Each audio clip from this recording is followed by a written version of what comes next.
Hello, Hello. my name is Adam. Hey. I'm one of the PA students here. Going to be taking care of you. How are you feeling today? I'm feeling good.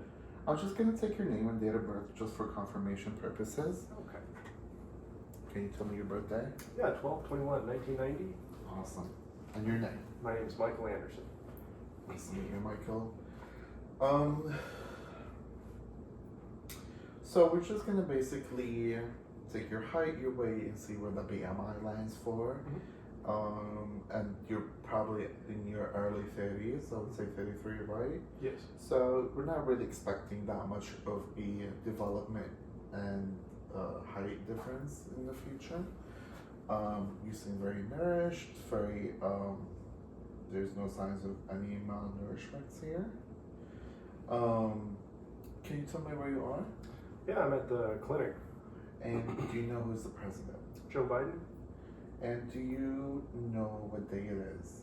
Yeah, it's Friday. Awesome. So the patient is oriented ×3. He does not show any signs of distress or any respiratory distress. His personal hygiene seemed within. The patient is well groomed, no distinguishable odor with no,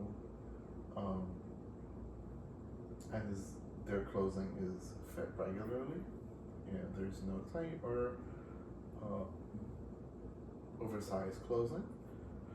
The patient is aware and seems to have a regular facial expression, as you would say, right? And for now, I'm gonna take your blood pressure. Do you mind flexing your biceps for me? Right now we're trying to locate the brachial artery, which is going to be right here under the... You can relax your arm. On the normal setting, the patient needs to have no clothing on this area. You can relax it.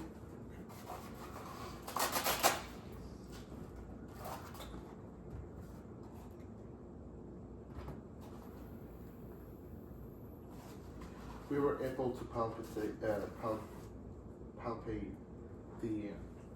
the artery, and we're gonna locate the cuff. The main arm right here. The cuff seems to be within normal, right? Over here.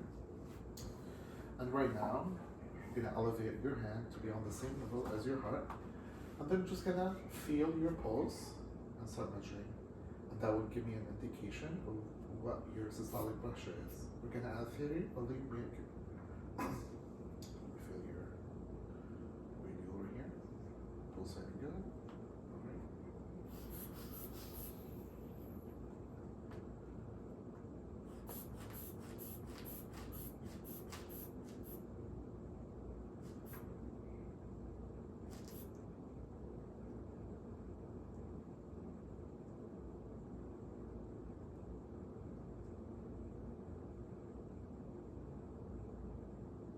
Alrighty, so I'm gonna go up to 160.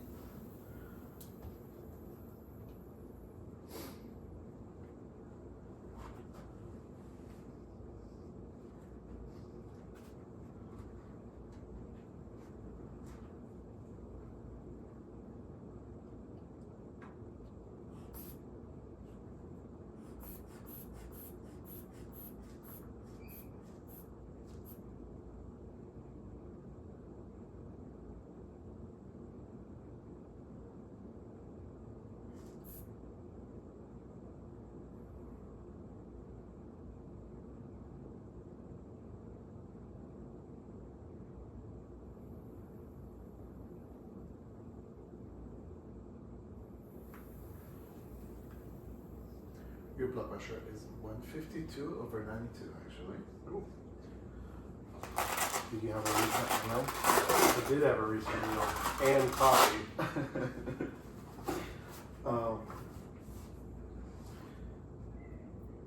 Had to just jogged for a little bit. Yeah. So we're gonna, and for now, I'm gonna do the Allen test. It's gonna give me an idea how your ulnar and the radial arteries are supplying your hand. So I'm gonna squeeze over here. Now make a fist with your arm. Awesome. You can let go.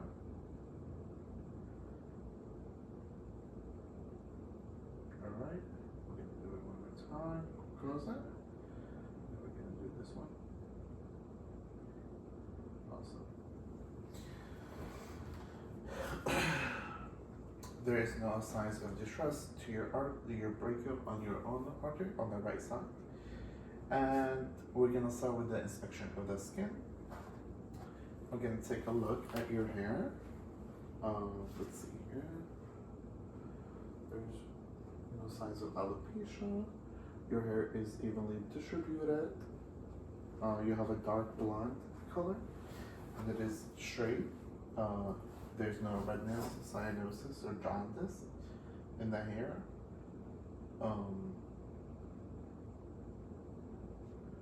Distribution is well across the crown, dorsal, and lateral side, and there's no sign of alopecia. I'm gonna take a look at the nails right here. Good capillary refills, less than a second. The other one here too. Nice. Your nails are, the cuticle is well visible on all your digits, and the nail is obliquely concave at a normal distribution, and there's no signs of lesion or exudates. There's no sign of inflammation or redness, which is good. Now, on a normal patient, we would ask them to take their clothes off and cover the areas that are not being examined. But for now, we will examine the skin, and for the sake of our video, we're going to be just examining the right arm and the forearm. So thank you for lowering your sleeve up. And the skin seems to be white. There is small macules that are generalized on the forearm. They are a size of probably 1 centimeter.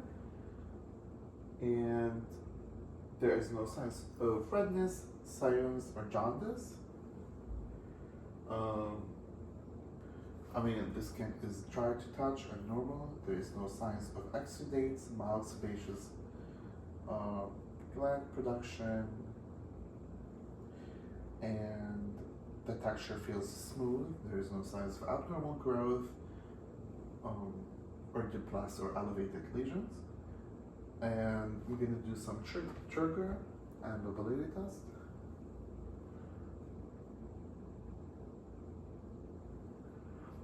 There is a rapid return to a normal position on the right dorsal of the hand, which means that there is no signs of atrophy. Very well nourished and hydrated. There is no signs of any rashes, papules, abrasions, or lesions. There are some mucals that are generalized. And then I'm gonna try to see if there is any changes in the temperature throughout your arm. And it seems like it is well similar across the upper and the lower arm, which is good.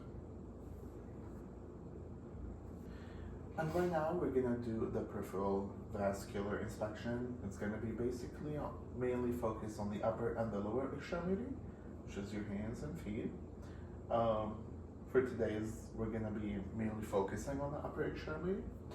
And as we examined it before, the venous blood return seems normal on all extremity. The skin feels warm and dry to touch. There is no signs of temperature changes throughout the body. The capillary refills, as we examined on your fingers, are less than a second to return to indicate a health vascular supply to the upper extremity. There is no sign of distress to the skin or injuries. And as we did the, what was this? How is this?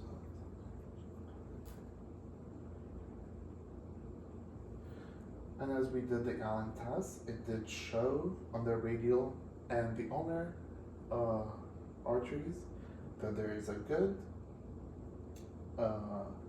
arterial supply to the upper extremity, indicating a scale of a 2 regarding the artery, which is on a regular patient. We would also try to examine the artery on the dorsal pedis, which is going to be located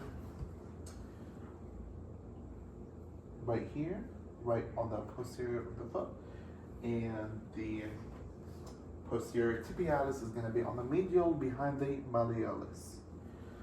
And the test for it usually is a little bit diminished to feel, but is well palpable in a healthy patient. There's obviously no signs of edema on both legs. That would give it a score of 0. And I'm gonna test for the axillary nods. Do you mind flexing your bicep for me? We're gonna feel for the epitrochlear node right here. Awesome, there's nothing. I'm gonna lateral axillary. And then your central axillary. Awesome. Clavicular ones. Beautiful. There were nothing to palpate, which is an indication of sign. There is no signs of inflammation or infections.